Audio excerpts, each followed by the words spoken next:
जय श्री बालाजी। मैं डाइटिशियन पूजा बंसल आज फिर एक हस्ती के साथ, आज फिर अपने पॉडकास्ट में एक नए मेंबर, नए गेस्ट जो सिर्फ लोगों को ट्रीट नहीं करते बल्कि जीवन दान देते हैं। जिन पर्सन्स का हम ये सोचते हैं कि अब क्या करें, अब क्या होगा, बिल्कुल जिस पर्सन के लिए, जिस पेशेंट के लिए हम लास्ट ब्रीथ सोच लेते हैं, उस लास्ट ब्रीथ को फर्स्ट ब्रीथ बना देते हैं। आज हम उन पर्सन से मिलना चाहेंगे। वो हैं हमारे सिरसा के बहुत famous renowned cardiologist mister Tariq. Mister Tariq से हम खुद जानते हैं कि वो आपको बताएंगे कि उनको सिरसा में कितना टाइम हो गया है और डॉक्टर साहब अपनी सर्विसेज यहाँ दे रहे हैं। हम पेशेंट्स के साथ यहाँ उनका कैसा एक्सपीरियंस है, एक बार मैं आपको डॉक्टर साहब से मिलवाती हूँ। डॉक्टर साहब, आपका पूरा नाम बताइएगा। मेरा पूरा नाम डॉक्टर तारिक मोहम्मद तस्लीम है। मैं बेसिकली बीकानेर राजस्थान का रहने वाला हूँ। जी डॉक्टर साहब। पिछले 4.5 साल से मैं आस्था हॉस्पिटल सिरसा में कंसल्टेंट इंटरवेंशन कार्डियोलॉजिस्ट हूँ, जी, जो यूजली पेशेंट के ऑपरेशन वगैरह को डील करते हैं। ठीक है जी। तो यहाँ स्टंटिंग वगैरह आपके?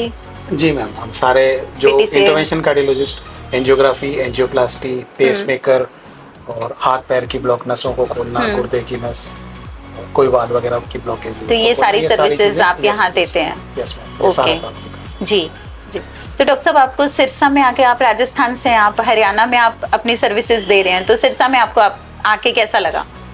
अच्छा लगता है मैडम। सिरसा बहुत अच्छी वेल्ट है, होमली फील होता है। होमली फील होता है। सिरसा में कभी आके मुझे ऐसा नहीं लगा कि मतलब मैं किसी एलियन जगह बैठा हूँ। ओके, वही बोली है, वही खाना है जी, अच्छे लोग हैं। अच्छा, और पेशेंट भी अच्छे हैं। पेशेंट अच्छे।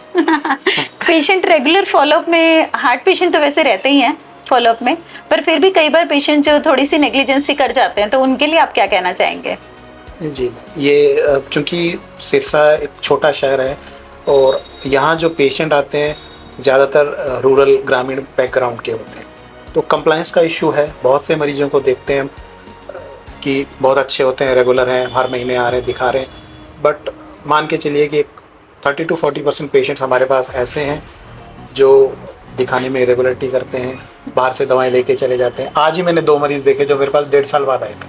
ओके। दोनों का स्टेंट लगा हुआ था जी। दोनों ने 1.5 साल तक आना भी उचित नहीं समझा। मतलब अपनी स्लिप से मेडिसिन लेके खाते रहे? मेडिसिन ले लेंगे, मेडिसिन हॉस्पिटल आ जाएंगे, बाहर से मेडिकल से मेडिसिन ले लेंगे, मेरे पास नहीं आएंगे जी। तो उनको मैं कहना चाहूँगा कि मेडिसिन अपनी जगह है। एक डॉक्टर जो आपको ऑब्जर्व करता है वो बहुत ज़रूरी है जी। जो माइन्यूट चेंजेस करने हैं, जो ट्रीटमेंट को फाइन ट्यून करना है, वो हम पेशेंट को देख के ही जज कर सकते हैं, क्योंकि नियरली वॉच जब तक नहीं होती है। जी। कई चीज़ें ऐसी होती है जो हमें देखते ही पता चल जाती है, कई चीज़ें ऐसी होती हैं जिनके लिए हमें इन्वेस्टिगेशन का सहारा लेना पड़ता है। सिम्टम्स तो पेशेंट खुद बताता है कि भाई मुझे ये दिक्कत है, मुझे ये दिक्कत है। उन चीज़ों से आपने जज करना है कि उनको क्या है मेजर प्रॉब्लम, और वो सोचते हैं कि कुछ नहीं है। इसमें एक महत्वपूर्ण चीज़ ये है मैम कि जो हार्ट के पेशेंट्स होते हैं वो बहुत सी चीज़ों से इन्फ्लुएंस हो जाते हैं। उन पे मौसम का प्रभाव पड़ जाता है, सर्दी गर्मी का टेम्परेचर। तो जो बीपी के पेशेंट हैं, शुगर के, उनके डायग्नल वेरिएशन होते हैं ट्रीटमेंट में। हमें उनका ट्रीटमेंट मौसम के हिसाब से एडजस्ट करना होता है। बिल्कुल। सर्दियों में थोड़ा बीपी बढ़ जाता है, हमें दवाइयाँ बढ़ानी पड़ती है। गर्मियों में हम रिलेटिवली डोजेस कम कर देते हैं। अगर मरीज हमारे पास नहीं आएगा तो उस चीज़ का नुकसान उसे कभी उठाना भी पड़ सकता है। जी। तो डॉक्टर साहब, मेनली आज हमने आपको जो इनवाइट किया है, तो हमारा मुद्दा था कि बहुत सारे पेशेंट जो हम अपने सिटी में देखते हैं कि उनको ये रहता है कि मुझे हाइपर एसिडिटी हुई है शायद, और हार्ट अटैक होता है वो उसे एसिडिटी समझ लेते हैं, और एसिडिटी होती है वो हार्ट अटैक समझ के उसको इमरजेंसी में ले लेते हैं। तो ऐसे में क्या डिफरेंस हमें पता चले कि पेशेंट को पता लगे, ये अवेयर कैसे हों? बहुत अच्छा आपने आज मैडम डिस्कशन के लिए टॉपिक लिया है। सबसे पहले तो मैं आपको धन्यवाद करना चाहूँगा, क्योंकि इस चीज़ में बहुत सारी भ्रांतियाँ हैं, बहुत सारे मिथ्स बने हुए हैं। सबसे पहले तो हमें ये देखना होगा कि ये कन्फ्यूजन होता क्यों है, क्योंकि ईश्वर ने, भगवान ने, अल्लाह ने इतनी सी चेस्ट में सारे ऑर्गन लगा के भेज दिए। यहीं हार्ट रखा है, यहीं खाने की ट्यूब है, यहीं स्टमक है, यहीं सांस की थैली है। तो एक प्रॉब्लम होने पे सिम्टम्स आने के, ओवरलैपिंग के बहुत ज़्यादा चांसेस। जी बिल्कुल। जैसे गैस्ट्राइटिस का दर्द भी यहीं होगा, हार्ट का भी यहीं होगा, निमोनिया का भी यहीं होगा जी, ठीक है, हर दर्द यहीं होगा। बट कुछ चीज़ें होती हैं जो हमें इशारा करती है कि ये दर्द हार्ट का है या गैस का है या निमोनिया का है। जी ठीक है, उस चीज़ को हम समझेंगे थोड़ा सा डिटेल में, जी। है ना। सबसे पहले मैम हमें ये देखना होगा कि जो हमारा मरीज है वो हार्ट अटैक होने के कितने रिस्क पे है। जी। अगर मेरे पास एक लड़का आ रहा है 10-15 साल का, 20 साल का, छाती में दर्द के साथ में, तो उसमें हार्ट अटैक होने की संभावना कम है। जी। वही अगर मेरे पास एक 60-70 साल के बुजुर्ग आ रहे हैं जो स्मोकर हैं, जिनका बीपी ज़्यादा है, जिनका जी। शुगर ज़्यादा है, तो उसमें हार्ट अटैक होने की संभावना ज़्यादा है। जी बिल्कुल। इस चीज़ को मेडिकली हम प्री टेस्ट प्रोबेबिलिटी बोलते हैं कि किस चीज़ की प्रोबेबिलिटी ज़्यादा है। जी। और हार्ट अटैक की प्रोबेबिलिटी हमेशा देखी जाती है नंबर ऑफ रिस्क फैक्टर से, जी। कितने रिस्क फैक्टर हैं। रिस्क फैक्टर्स बड़े बड़े, अगर कॉमन रिस्क फैक्टर्स की बात करूं, मेल सेक्स यानी आदमी औरतों की तुलना में ज़्यादा खतरे में है। ओके। उसके बाद में एज, जैसे जैसे उम्र बढ़ेगी रिस्क बढ़ता जाएगा। फैमिली हिस्ट्री, अगर हमारे परिवार में किसी को ये चीज़ हुई हुई है तो संभावना ज़्यादा है जी। दोबारा अटैक होने की। ओके। ये चीज़ें होगी जिनको हम चेंज नहीं कर सकते। भगवान ने मुझे पुरुष बना के भेजा, मैं पुरुष रहूंगा। उम्र बढ़ेगी बढ़ेगी, फैमिली हिस्ट्री को मैं बदल नहीं सकता। जी। ये नॉन मॉडिफाइबल रिस्क फैक्टर्स हैं। हाँ जी। नेक्स्ट जो चीज़ आती है, जो मॉडिफाई कर सकते हैं हम थोड़ा बहुत जिनको, उसके अंतर्गत दूसरी बीमारियां आ गई, बीपी आ गया, शुगर आ गई, थायराइड आ गया, कोलेस्ट्रॉल आ गया, गठिया भाव आ गया, सीओपीडी आ गई। जिनको ये बीमारियां हैं और जितनी ज़्यादा है उनमें हार्ट की सम प्रॉब्लम होने का रिस्क उतना ज़्यादा है। जी। ठीक है, तो इस चीज़ को हमने समझ लिया कि अगर जिनमें रिस्क फैक्टर ज़्यादा है उनमें हार्ट का अटैक होने की संभावना ज़्यादा होगी। प्री टेस्ट प्रोबेबिलिटी का कॉन्सेप्ट अगर हमने समझ लिया तो जो अननेसेसरी पैनिक क्रिएट होता है हम उससे बच सकते हैं। आजकल हमारे पास बच्चे आ जाते हैं छोटे छोटे, पेरेंट्स भी एंजाइटी में आ जाते हैं। 15-20 साल का बच्चा है, छाती में दर्द हो रहा है, ज़्यादातर निमोनिया होता है, बहुत बार गैस्ट्राइटिस होता है। हार्ट अटैक अनलाइकली है। मैंने अपने 8-9 साल में कभी भी नहीं देखा कि 25 साल से नीचे के लड़के को हार्ट अटैक हो गया। ओके। 25 साल तक मैंने देखे, उसमें दूसरे होते हैं, उनके बारे में अभी बात करेंगे। जी। ठीक है ना। तो ये रिस्क फैक्टर्स की बात जो मोटा मोटा हो गया। उसके अलावा कुछ और चीज़ें हैं जिन पे भी आज के हमारे परिप्रेक्ष्य में अगर हम देखें, जो नशे की आदत चल रही है, कुछ बच्चे दुर्भाग्यवश नशा करने लग जाते हैं, स्मोकिंग हो गई या अल्कोहल हो गया या दूसरे चिट्टा बिट्टा, ये सारी चीज़ें होंगी। उन बच्चों में हार्ट का अटैक होने की संभावना बहुत ज़्यादा है। तो आपके पॉडकास्ट के माध्यम से मैं युवाओं को संदेश देना चाहूँगा कि इस दूर से इसी से बचें। ये आपको, परिवार को भी खोखला कर रही है या आपके शरीर को भी खोखला कर रही है। जी। और कार्डियक पॉइंट ऑफ व्यू से हम देखते हैं, हमने देखे हैं 25 साल के बच्चे के हमने स्टेंट लगाए हैं, 25 साल के बच्चों के हमने हाथ पैर कटते देखे हैं जी, इंजेक्शंस लगाने की वजह से। वो उस चीज़ को भी हम डील करते हैं, क्योंकि आर्टरीज में जब इंजेक्शन लग जाते हैं तो पेशेंट हमारे पास आता है जी खून का थक्का जम गया, बट उसका अंजाम बहुत बुरा होता है। तो आप उस चीज़ से बचें। जी। पेन में कैसे डिफरेंशिएट वापस हम अपने उस पर आ जाते हैं कि पेन के जो कैरेक्टर हैं, दर्द तो देखिए मैडम दोनों का एक जगह होता है। जी बिल्कुल। ठीक है ना। लेकिन कुछ क्लूज जो हमें ध्यान में देने हैं कि पेन होने से पहले और पेन के टाइम में क्या इवेंट्स हैं, वो हमें अच्छा इशारा कर देती है। जैसे अगर मैं गैस्ट्राइटिस की बात करूं तो गैस्ट्राइटिस के मरीज को यूजुअली दर्द होगा या तो उनको पहले से कोई गोलस्टोन, पित्ते की थैली में पथरी वगैरह पड़ा है जी। या इस तरह की सिम्टम्स पहले भी हुई हैं। ठीक है। कुछ स्पाइसी खाने के बाद या में, साथ में कुछ बर्निंग सेंसेशन भी फील करेगा जी, कुछ स्पाइसी खाना खाने के बाद में, और इस तरह की जो बाहर के आजकल फास्ट फूड हो गया वो खाने के बाद अगर आपको दर्द शुरू हुआ है तो प्रोबेबली गैस्ट्राइटिस हो सकता है। ठीक है। लेकिन अगर आप BP, sugar, high thyroid, diabetes, cholesterol, इन सब चीज़ों के पेशेंट हैं और आपको दर्द हो रहा है तो उसके हार्ट का होने की संभावना ज़्यादा है नॉर्मल आदमी की तुलना में। फिर दर्द के कैरेक्टर की बात करें, दोनों का दर्द छाती में होगा, बट हार्ट का जो दर्द हम मानते हैं वो रेट्रोस्टर्नल होता है, जो बीच की हड्डी स्टर्नम है, इसके पिछवाड़े में हमें दर्द महसूस होता है जी। और जो क्लासिकल सिम्टम्स है जो पूरी टेक्स्ट बुक में हम पढ़ते हैं कि हार्ट का दर्द स्क्वीजिंग चेस्ट पेन है, स्क्वीजिंग होता है। आपको ऐसा लगेगा कि कोई पकड़ के स्ट्रेच हो रहा है, किसी ने दबा दिया है, जोर से घोंट दिया। जबकि गैस्ट्राइटिस में आपको ऐसा फील नहीं होगा। गैस्ट्राइटिस में थोड़ा ब्रॉड दर्द होगा और जलन महसूस होगी, थोड़ी बर्निंग होगी। जी, जलन महसूस होगी। खाने की नली में, आइसोफेगस में आपका फूड जो है वो अगर आपको हो सकता है तो वो ज्यादा अच्छा इशारा करता है कि गैस्ट्राइटिस है। अगर पेशेंट थोड़ा सा भी डिफरेंशिएट कर पा रहा है तो। और जो बहुत क्लासिकल सिम्टम है कि दर्द आपका छाती से शुरू हुआ होते होते जबड़े तक आ गया, जॉ लाइन, आपकी हाथ में आर्म, चला गया, बैक तो में। फिर तो ये कार्डियक पेन है। जी, ठीक है, हम अपने पेशेंट को यही बोलते जी, हैं, हम हमारे क्लाइंट्स को, कि आपका पेन आपको जॉ लाइन में फील हो रहा है, एक आपकी आर्म में फील हो रहा है, आपके बैक में फील हो रहा है, तो इट मींस ये 80 to 90% हार्ट अटैक हो सकता है। गोल्डन रूल यही है कि मैडम पेन अगर एक जगह बहुत 1-2 दिन से स्थिर है, गैस्ट्राइटिस है, अगर वो रेडिएट कर गया है, ऊपर चढ़ गया है, बाजू में आ गया है, तो वो कार्डियक होने की संभावना है। उसके अलावा 2 चीजें और बताऊंगा मैडम, जो मूल मंत्र है चेस्ट पेन का। अगर हार्ट का चेस्ट पेन है, पेशेंट को पसीना आएगा जी। अगर इस एरिया में दर्द हो रहा है प्लस पसीना आ गया, इतना पसीना आ गया कि पेशेंट भीग गया, आप मान के चलिए 99% ये हार्ट का अटैक है। इसके बारे में हमारे गुरुजी ने एक शोध किया था, 10,000 से अधिक मरीजों की उसमें स्टडी की गई थी। इंटरेस्टेड लोग आज भी चाहें तो उसको आगे और अध्ययन कर सकते हैं। उसमें ये पाया गया था 98% लोगों में अगर चेस्ट पेन के साथ में इतना पसीना आ गया कि मरीज के कपड़े भीग गए, हार्ट अटैक, और मेजर हार्ट अटैक। जी, तो खाने में हम उनको क्या बंद करवाएं? खाने में जिनको हार्ट अटैक हमने बोल दिया कि अब आपको हार्ट अटैक आ गया, पीटीसीए कर दिया, और इसके बाद हम उनको क्या बंद करने के लिए बोले कि अब आप ये चीजें बंद कर दो? यूजुअली मैम हमारी तरफ से जो उनको एडवाइस होती है कि आप लो फैट सैचुरेटेड फैट्स हो गए, आपके रिफाइंड शुगर्स, रिफाइंड फ्लोर्स, मोटी हम उन्हें ये सलाह देते हैं कि आप घी और दही 2 चीजें बंद कर दीजिए। स्किम्ड मिल्क आप ले सकते हैं, आपका मन करे आप छाछ ले सकते हैं, क्योंकि दोनों में फैट कंटेंट नेग्लिजिबल होता है। आप गुड फैट्स में क्या अलाउड करें? गुड फैट्स में मैडम हम लिमिटेड अमाउंट में ड्राई फ्रूट्स एडवाइस कर देते हैं। इसके अलावा अगर पेशेंट को दिक्कत नहीं है, पेशेंट फिश ऑयल ले सकता है जी, जैतून का तेल ले सकता है। अदरवाइज वॉलनट्स हो गए, ओमेगा 3 ओमेगा 9 भी उनकी हार्ट हेल्थ के लिए अच्छा रहेगा। ले सकते हैं, बड़ा फ्लैक्स सीड्स ले सकते हैं, ले सकते हैं। वो सब चीजें आप ज्यादा बेहतर बताएंगे।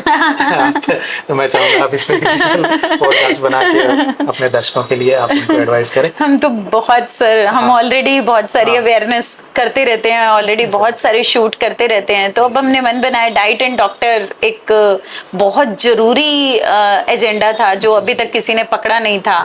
इसी सीरीज में हमने आपको इनवाइट किया। तो डॉक्टर साहब एक कोई ऐसा इंटरेस्टिंग सा किस्सा बताएं कि पेशेंट आपके पास हार्ट अटैक बोल के एडमिट हो गया, उसको हार्ट अटैक नहीं है, सिंपल एसिडिटी थी, और वो पेशेंट बिल्कुल ऐसे हो रहा है, उसकी फैमिली बिल्कुल ऐसे हो रही है कि भाई ये तो अब जाएगा, और आप सोच रहे हो कि कुछ हुआ ही नहीं है, ऐसा कुछ? ये मैडम हमारे पास कॉमन सिनेरियो है। क्या होता है आमतौर पे, जैसे मतलब एक मिथ है कि ईसीजी में गड़बड़ आ गई तो अटैक हो गया, बट ईसीजी में चेंजेस आने के बहुत से कारण होते हैं। रोज हम दो चार ऐसी ईसीजीज देखते हैं जिनमें चेंजेस हैं, बट अल्टीमेटली वो हार्ट अटैक नहीं निकलते। ऐसे पेशेंट्स हमारे पास आते रहते हैं पेरिफेरी में, जहाँ इतने अनुभवी लोग नहीं बैठे हैं। जांच होती है, उनको ईसीजी में चेंजेस देख के पीएचसी लेवल पे, सीएचसी लेवल पे उनको डायग्नोस किया जाता है कि आपको हार्ट का अटैक हुआ है। वो हमारे पास आते हैं, सबसे पहले तो हम उनको रीश्योर करते हैं कि आप रिलैक्स रहें, हम आपकी जांच करेंगे और उसके बाद में अपन बात करेंगे। फिर हम उनकी ईसीजी अगर ज़रूरत हो तो रिपीट करते हैं, इको करते हैं, ब्लड टेस्ट करते हैं। अगर हमें लगता है कहीं हो गया तो हम एंजियोग्राफी और एंजियोप्लास्टी की तरफ जाते हैं। अगर हमें लगता है कि नहीं, क्लियर नहीं हुआ है, पेशेंट अगर एक्सरसाइज कर सकता है तो हम टीएमटी करवाते हैं। वो अगर नेगेटिव आ जाए तो हम पेशेंट को रिश्योर करके भेज देते हैं। और ऐसा हमारे साथ ज़्यादा नहीं तो महीने में कम से कम 3-4 केसेस आते हैं जी। तो एक बार सारी रिपोर्ट्स ठीक आ जाए तो आई थिंक फैमिली के लिए बहुत अच्छी न्यूज़ होती है कि उनको हार्ट अटैक की वजह से आना पड़ा और हमारे पास आके उनको रिलैक्स हो जाते हैं, कुछ नहीं निकला, उनको भी अच्छा लगता है, हमें भी अच्छा लगता है कि अल्टीमेटली पेशेंट अननेसेसरी दवाओं से बच गया, अननेसेसरी स्ट्रेस से बच गया। जी। जब आपका मेडिकल में एडमिशन हुआ, 12 से 14 साल आपने यूजी, पीजी, फिर सुपर स्पेशलिटी में लगाए, वैसे तो बहुत सारे मोमेंट होंगे मेमोरेबल, पर कुछ ऐसा एक किस्सा जो दर्शक सुनना भी चाहे और आपको वो रह रह के याद आता है तो आपके चेहरे पे एक हंसी आती है कि ये तो बहुत इंटरेस्टिंग वाला किस्सा था? ऐसा कोई किस्सा पीजी, यूजी या आपके सुपर स्पेशलिटी किसी भी दौरान? जी होता है मैम। या आपने अपने टीचर से बहुत सारी डांट खाई हो? डांट तो हमारे गुरुजी डॉक्टर आर के गोखरू बहुत ही अनुशासन प्रिय थे और आज हम जो भी हैं उनका आशीर्वाद, उनकी वजह से हैं, है ना। मतलब उस टाइम हम ये कहते हैं यार गुरुजी हमको बहुत पेल रहे हैं। सुबह 8 बजे हम कैथ लैब में घुसते थे, जी 11 बजे का होश नहीं, 12 बजे का होश नहीं, 1 बजे का होश नहीं। जी। तो सर हमारे व्यूअर्स ये जानना चाहेंगे, कभी आपने अपने टीचर से डांट खाई हो, कोई ऐसा किस्सा? हर रोज ही खाते थे हर रोज ही खाते थे? हर रोज ही खाते थे। हमारे गुरुजी बहुत ही अनुशासन प्रिय व्यक्ति हैं, डॉक्टर आर के गोखरू, जो अजमेर मेडिकल कॉलेज में उस टाइम प्रिंसिपल भी थे और हमारे गाइड भी थे। ओके। तो गुरुजी का नियम था, हमारी सुबह रोज 8 बजे सेमिनार प्रेजेंटेशन फिक्स होता था। तो रात को कितना ही काम हो, हमें 8 बजे पहुंचना होता था, ठीक है ना, कोई एक्सक्यूज नहीं है। तो एक बार ऐसा हुआ कि 2 से 3 दिन के लिए हमारी कैथ लैब खराब हो गई। इंजीनियर आया, उसने आके ठीक की। 3 दिनों में हमारे पास 60 एंजियोग्राफी इकट्ठी हो गई। ओके। ठीक है, तो कैथ लैब में मेरी ड्यूटी थी, तो मुझे वो 60 एंजियोग्राफी उस दिन करनी थी। ठीक है, मतलब एक दिन में हो सकती थी? हमने किया मैडम, कई बार करी हमने, 50 से प्लस उस दिन एक हमने। दिन में? हाँ, एक दिन में 60 एंजियोग्राफी करी। ओके। और अगली सुबह मेरा प्रेजेंटेशन भी था। जी तो एंजियोग्राफी हमने कर ली, रिपोर्टें बनाने में रात के 2-3 बज गए जी। और फिर प्रेजेंटेशन रह गया। तो गुरुजी खफा हो गया। गुरुजी ने कहा भाग जाओ। ठीक है। तो लेकिन तो इसके लिए आपको मतलब, अगर मैं गुरुजी होती तो मैं तो शाबाशी देती कि आपने 60 एंजियोग्राफी भी करी है, लेकिन आपको इस बात नहीं, पे भी मतलब आपका प्रेजेंटेशन रह गया, उन्होंने 60 एंजियोग्राफी गुरुजी छोड़ दी। कहते थे आपको अपना काम भी करना है, एकेडमिक्स भी अपनी रखनी है, ताकि आप यहाँ से पढ़ लिख के निकले, और जीवन में संतुलन बनाना सीखना है, उन्होंने हमें सिखाया। तो हमेशा से उनका यही था कि आप जो भी काम है, आज का काम आज खत्म करो, और वही पॉलिसी हमने रखी है। हमारे पास रात को 2 बजे भी मरीज आ जाए तो हम उसका काम उसी दिन करते हैं, हम कोई पेंडिंग नहीं रखते। जी, आपके वाले पेशेंट तो वैसे भी पेंडिंग रहते नहीं नहीं रखते है। हैं, हमारी आदत ही नहीं है। जी अगर पेशेंट करने लायक है, पेशेंट के रिश्तेदार विलिंग है, तो हम रात को 2-3 बजे का भी कोई ख्याल नहीं है, हम अपना काम उसी टाइम कर देते हैं। तो डॉक्टर साहब, आप अपनी फैमिली के बारे में कुछ बताएं। फैमिली, मेरी वाइफ हाउस वाइफ है, जी मेरे 2 बच्चे हैं, मेरी बेटी है 9-10 साल की, 6 क्लास में पढ़ती है, मेरा बेटा है 6 साल का, first जी, class बिल्कुल छोटे हैं अभी तो। में। जी। तो डॉक्टर साहब, दर्शक एक चीज ये भी जानना चाहते हैं कि जो आजकल यंगस्टर को हार्ट अटैक होते हैं, कोई बोलता है जिम गोअर्स हैं तो इसलिए हो रहे हैं, कोई बोलता है कोविड वैक्सीन लगी है इसलिए हो रहा है, कोई बोलता है कि ये बिल्कुल ही लीनियंट लाइफ जी रहे हैं, एक्सरसाइज नहीं करते हैं, अपनी मतलब बॉडी के साथ खिलवाड़ कर रहे हैं। तो ये जो यंगस्टर वाले जो हार्ट अटैक्स हैं, जो हम TV stars, film stars, even जो बिल्कुल हेल्थ के लिए बहुत कॉन्शियस रहते हैं, उन लोगों को भी हार्ट अटैक हो रहे हैं, तो ये क्यों? ये एक ऑनगोइंग रिसर्च का विषय है, शोध का विषय है। कुछ चीज़ें जो हमें पता चली हैं, कोविड बीमारी का या कोविड की वैक्सीन का हार्ट अटैक से सीधा कोई संबंध अभी तक नहीं मिला है। जी। कोविड बीमारी के बाद में एक मेडिकल टर्म है इन्फ्लेमेशन। इन्फ्लेमेशन के मार्कर्स लगभग सब में बड़े में मिलने लगे हैं, जैसे सीआरपी वगैरह टेस्ट करते हैं। पहले तो लोग चेक ही नहीं करा रहे थे। पहले चेक नहीं करते थे, अवेयरनेस बढ़ी है, बीमारी शायद ना भी ना बढ़ी बढ़ी हो। हो, अवेयरनेस बढ़ी है। दूसरी चीज होती है कि मैडम कई बार अति हर चीज की बुरी होती है। जो सेलिब्रिटीज वगैरह होते हैं, उनका लाइफस्टाइल बहुत अलग तरीके का होता है, उनका काम ही अच्छा दिखना होता है, और उस चीज में कई बार वो अपनी लिमिट क्रॉस कर जाते हैं, तो उस चीज का भी नुकसान होता है। एथलीट्स में कई बार दूसरी बीमारियां होती हैं हार्ट अटैक के अलावा, एरिथमियाज बोलते हैं जिनको, धड़कन की अनियमितता, वो होने की गुंजाइश ज्यादा है, उससे भी कई बार लोगों की जान चली जाती है। तो जी। सलाह यही दी जाती है, आप एक्टिव लाइफ अपने रखें, और अगर आप कभी जिम नहीं गए हैं, आपने एक्सरसाइज नहीं करी है, आप जिम स्टार्ट करना चाहते हैं, तो पहले एक बार आप अपनी इको टीएमटी करा के अपनी बेसलाइन चेक कर लें। ओके। आप इको कराएं, आपका हार्ट स्वस्थ है, आपने टीएमटी कराई, हम आपको जांच करके ये बता देंगे कि आपका हार्ट कितना लोड ले सकता है, कहाँ तक जाना आपके लिए सेफ ये है। आपने बहुत अच्छी बात बताई है दर्शकों को, व्यूअर्स को, कि जो लोग अभी नए जिम पैशनेट बनना चाहते हैं कि हम भी अपना जिम करना शुरू करें, बॉडी बनाएं, तो उनको एक बार कार्डियोलॉजिस्ट से मिल लेना चाहिए, या एक बार अपना इको टीएमटी करवा के अपनी बॉडी, सबकी बॉडी क्योंकि अलग अलग है। बिल्कुल सही कहा आपने, हर इंसान की शरीर की जो कार्य प्रणाली है वो अलग होती है। मैं जो कर रहा हूँ हो सकता है वो आपके लिए सूटेबल ना हो, आप जो कर रहे हैं मेरे लिए सूटेबल ना हो। दिक्कत ये होती है, नए बच्चे जिम में जाते हैं, वहाँ देख के किसी को सीधा 50 किलो वजन उठा लेते हैं, हाँ जी। वहाँ से उनके इश्यूज क्रिएट होते हैं, तो वो हेल्दी नहीं है। जी। सबसे अच्छा यही तरीका होगा, अपनी बेसलाइन देखें, रेगुलर जाएं, धीरे धीरे आगे बढ़ें, अति ना करें। जी। और जो सोते सोते नींद में हार्ट अटैक आते हैं, वो उसकी वजह क्या हो सकती है? उसकी वजह भी ma'am most of the time जब पेशेंट बिना दर्द के, बिना किसी शिकायत के बताए एक्सपायर हो जाए, भगवान को प्यारा हो जाए, तो वहाँ पे जो कारण होते हैं वो अटैक नहीं होता है, एरिथमिया होते हैं। धड़कन की अनियमितता, धड़कन का सडनली बहुत कम हो जाना या धड़कन का सडनली बहुत तेज हो जाना, ये मृत्यु का कारण बनता है। तो वो बता नहीं पाता है, मतलब उसके साथ में कई बार पर्सन, वाइफ सो रही है या वाइफ के साथ में हस्बैंड, तो कई बार तो ऐसा होता है कि पर्सन को सुबह जब तक पता चला उनको 3 घंटे हो गए हैं, 2 घंटे हो गए हैं। यूजुअली हमारा शरीर मैडम संकेत देता है, हम समझ नहीं पाते। जी। सबसे बड़ा संकेत तो यही है कि अगर आपको ऐसा लगता है कि कोई काम आप पहले कर पा रहे थे, अब आप नहीं कर पा रहे हैं, आपको छाती में चाहे दर्द हो रहा हो, सांस फूल रही हो या धड़कन आपके ऊपर नीचे होने लगे, ये संकेत है कि कुछ ना कुछ गड़बड़ चल रहा है। बॉडी संकेत तो देती है, संकेत देती है हाँ, बॉडी हमारे हमेशा। देती है। हम उन संकेतों को पढ़ नहीं पाते, तो फिर उसका अंतिम परिणाम घातक होता है। तो इस पॉडकास्ट के माध्यम से मैं आपको सलाह देना चाहूँगा, किसी भी क्षण अगर आपको ये लगे कि ये काम मैं पहले कर सकता था, ये अब मैं नहीं कर पा रहा हूँ, आप मान के चलें कुछ ना कुछ गड़बड़ चल रहा है। जरूरी नहीं वो हार्ट का हो, खून की कमी भी हो सकती है, बिल्कुल, फेफड़े खराब हो सकते हैं, किडनी खराब हो सकती है, और हार्ट का भी मैटर हो सकता है, कुछ भी हो सकता है। मतलब कुछ ना कुछ आपके शरीर में गड़बड़ चल रहा है। दूसरी एक चीज़ मैं और स्ट्रेस आउट करना चाहूँगा, जब बात निकल गई है कि आजकल मीडिया में, सोशल मीडिया में हर चीज़ को हार्ट अटैक बना दिया जाता है। ये भी सही नहीं है। हार्ट अटैक अलग चीज़ होती है, जिसमें हार्ट की नली ब्लॉक होने से हार्ट का कुछ हिस्सा कमजोर हुआ। कार्डियक अरेस्ट दूसरी चीज़ है। कार्डियक अरेस्ट में हार्ट बिल्कुल रुक जाता है, उसके बहुत से कारण होते हैं। किसी भी बीमारी का अंतिम परिणाम कार्डियक अरेस्ट होता है जी।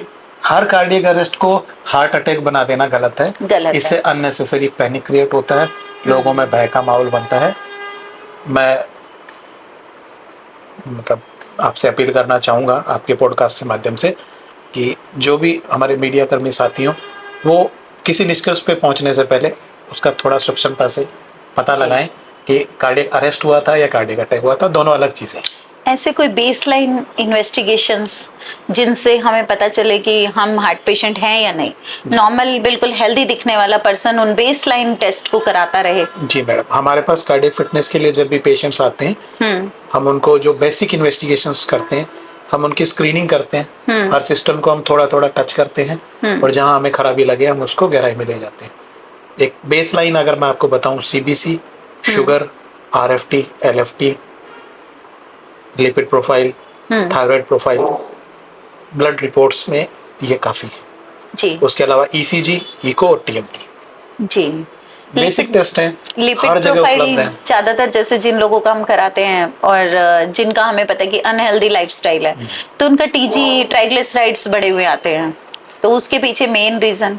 ट्राइग्लिसराइड का मैडम जो सीधा संबंध है वो हमारे द्वारा खाए जाने वाले खाने के डाइजेशन से है। ट्राइग्लिसराइड अगर बढ़ रहे हैं तो हम सबसे पहले ये देखने की कोशिश करते हैं कि कहीं कोई कोएग्जिस्टिंग डिजीज तो नहीं है, पेशेंट को डायबिटीज तो नहीं है, थायराइड तो नहीं है, अल्कोहल इनटेक कितना है, लाइफस्टाइल कैसी है, मीठा कितना खा रहे हैं, कोल्ड ड्रिंक्स कितने ले रहे हैं, ये सारी चीज़ें हम स्कैन करते हैं। अगर हमें लगे इनमें से कोई चीज़ है तो हम उसको ट्रीट करते हैं, ट्राइग्लिसराइड अपने आप ठीक हो जाते हैं। ओके। अगर हमें लगे अभी मतलब कितनी भी बड़ी से बड़ी बीमारी हो उसके लिए लाइफस्टाइल ओके होना बहुत जरूरी है मैडम। प्रथम नियम ही लाइफस्टाइल है जी। ट्राइग्लिसराइड 200, 250 आजकल सबके आते हैं, कॉमनली होने लगे, कॉमन है। तो उसके लिए जो नेशनल और इंटरनेशनल गाइडलाइंस है, 250 से नीचे ट्रीटमेंट एडवाइजेबल भी नहीं। ओके। आप अपने लाइफस्टाइल को सुधारें, कोई ऐसी बीमारी जो साथ में है उसको ट्रीट करें, फिर भी नहीं होता है उसके बाद ड्रग्स का नंबर आता है। बट अनफॉर्चुनेटली आजकल हम सीधा जंप करते हैं क्योंकि हम एक्सरसाइज नहीं करना चाहते। हाँ। हमारे डाइटरी पैटर्न 165 से ऊपर आते ही हम सोचते हैं हमें कोलेस्ट्रॉल कम करने के लिए कोई टैबलेट दे दो। नहीं, सबसे पहले इसको जो MNT बोलते हैं, आप वेल अवेयर होंगे, जो मॉडिफिकेशन इन न्यूट्रिशन थेरेपी जो है जी। सबसे पहले चाहे शुगर हो चाहे BP हो, हमारा फर्स्ट जो ऑब्जेक्टिव है MNT होना चाहिए। हमें हमारे न्यूट्रिशन में मॉडिफिकेशन करने चाहिए। महीना देखते हैं हम, 2 महीने देखते हैं, अगर हमें लगता है इन्होंने अच्छे से अपनी तरफ से सारा काम कर लिया, और फिर भी नहीं कंट्रोल हुई चीज़ें, फिर हम ड्रग्स पे जाना प्रेफर करते हैं। जी। तो मेरी यही रिक्वेस्ट रहेगी सबसे कि खाली दवाओं के भरोसे ना रहें। कोलेस्ट्रॉल जिनका बड़ा होता है, हम लोग तो उनको omega 3 omega 9 rich food provide करते हैं, ज़्यादा थोड़ा सा खाना उनको देते हैं, फाइबर रिच चीज़ें उनको बोलते हैं कि लो, फ्लूइड अच्छे से लो, हाइड्रेटेड रहो और वॉक जरूर करो। बिल्कुल मैम, हम उनको वॉक मस्ट कर देते हैं। हम डाइट प्लान में इवन मैं खाने के साथ में वॉक लिख के देती हूँ कि भी आपको इतने मिनट वॉक करना ही करना है। तो ये चीजें जब हम लाइफस्टाइल उनका एक पेपर पे डिजाइन करके देते हैं, तब उसमें उन लोगों को ये कोलेस्ट्रॉल कंट्रोल करने के लिए हम सिर्फ एक बार 1 मंथ का ही टाइम देते हैं कि विद इन मंथ आपको कंट्रोल करना ही करना है। 1 मंथ एक अच्छी टाइम विंडो है। और जहाँ एक्टिविटी की बात है मैडम, एक चीज़ और ऐड कर देना चाहूँगा कि जो अमेरिकन हार्ट एसोसिएशन है उनकी गाइडलाइन ये है कि आप हफ्ते में कम से कम 5 दिन 35 to 40 मिनट की एक्टिविटी करें, और एक्टिविटी भी ऐसी हो जो मॉडरेट इंटेंसिटी की हो। यानी आपकी एज के हिसाब से लगभग आपकी 85% तक हार्ट रेट चढ़े। जी। तो ब्रिस्क वॉक और माइल्ड रनिंग, ये चीज़ कोई कर रहा है तो हफ्ते में कम से कम 5 दिन करने की कोशिश करें। और बहुत से मरीज हमारे पास ऐसे आते हैं, हम उनको लाइफस्टाइल मॉडिफिकेशन एडवाइस करते हैं और उनका अच्छा कंट्रोल हो जाता है, हम उनको बिना दवाई के वापस भेज देते हैं। जो माइल्ड टीआर वाले पेशेंट्स होते हैं उनको तो ब्रिस्क वॉक मना की जाती है। जो टीआर के पेशेंट्स होते हैं मैडम, पहले हमें एक चीज़ ये देखनी होती है कि टीआर का कॉज क्या है। कोई लाइफ थ्रेटनिंग कंडीशन छिपी हुई नहीं हो। पेशेंट के हम लंग्स की डिटेल से जांच करते हैं और हार्ट की डिटेल से जांच करते हैं। अगर दोनों चीज़ें ठीक है तो फिर हम उनको एक्सरसाइज करा के देखते हैं कि उनका ग्रेडियंट कितना जा रहा है, रेस्ट में और एक्सरसाइज के दौरान में उनके टीआर में कितना फ़र्क आ रहा है। अगर ये फ़र्क ज़्यादा नहीं है तो टीआर के पेशेंट अपनी नॉर्मल लाइफस्टाइल को फॉलो कर सकते हैं। अगर ये ग्रेडियंट ज़्यादा है तो हम उनको ग्रेडियंट के हिसाब से ज़्यादा एक्टिविटी नहीं एडवाइस करते। कोई स्पेशल एडवाइस जो आप हमारे दर्शकों को देना चाहें? मेहनत ही मूल मंत्र है। हमने मेहनत छोड़ दी। हमारे बुजुर्ग बहुत पैदल चलते थे, बीमारियों से दूर रहते थे। बिल्कुल। हमने पैदल चलना छोड़ दिया है, इसलिए हम बीमारियों के नज़दीक हो गए। पैदल चलें, मेहनत करें, स्वस्थ रहें। Thank you so much doctor साहब। डॉक्टर साहब का हमारे इस पॉडकास्ट में हमने एक छोटा सा इनवाइट भेजा और वो इस पॉडकास्ट के लिए रेडी हो गए। इसके लिए बहुत बहुत धन्यवाद। Thank you so much. जय श्री बालाजी।